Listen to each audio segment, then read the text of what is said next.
সব ঠিক করবে। বিজেপি বলছে যে এই নির্বাচন যদি তারা জেতে তাহলে এসসি এসটি ওবিসি এই সংরক্ষণ তারা তুলে দেবে।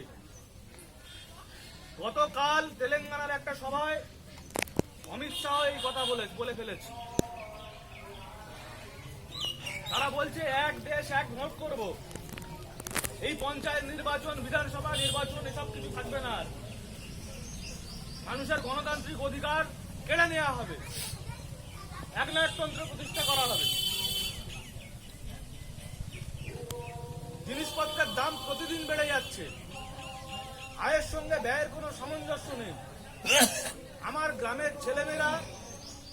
গ্রামের ছেলেরা যারা এইচএস পাস করছে, কিছুদিন কলেজে পড়ার পর তারা তাদের পেটের দায়ে ভিন রাজ্যে পাড়ি দিচ্ছে। এই এলাকায় অনেক ছাত্রছাত্রী ছিল এমন, আমরা তা দেখছি।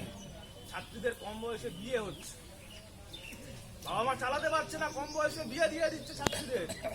গোটা পশ্চিমবাংলায়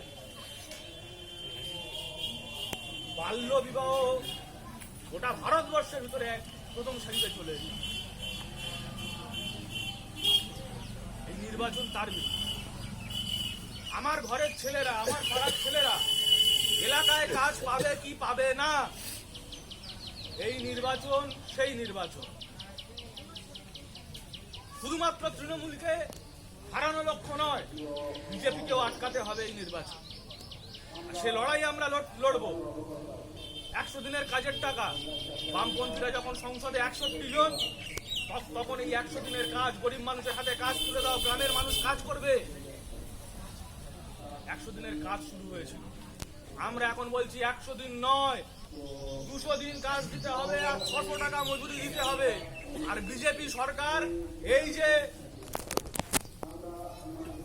100 দিনের কাজের টাকা, সেখান থেকে ব্যয় বরাদ্দ কমানো হয়েছে।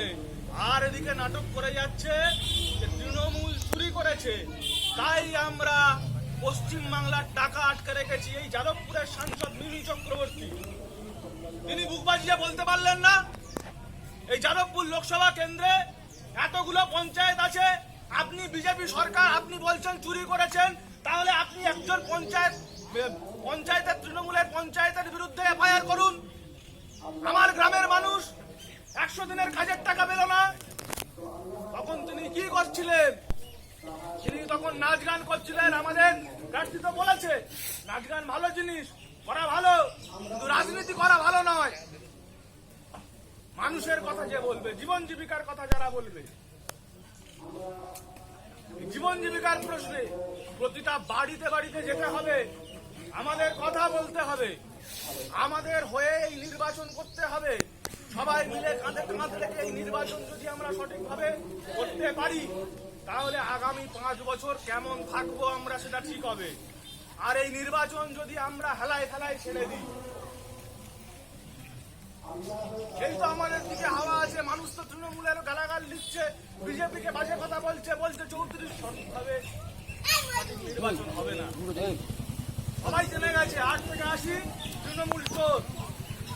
নতুন করে কারোর বলতে হবে না বিজেপি দাঙ্গাবাজ। মানুষ এখন নতুন করে বলতে শুরু করেছে সিপিআইএম ভালো ছিল। তাহলে সেই মানুষের কাছে আমাদের যেতে হবে, আমাদের কথা বলতে হবে, এই নির্বাচনে আমাদের পক্ষে মতদান তাকে করাতে হবে।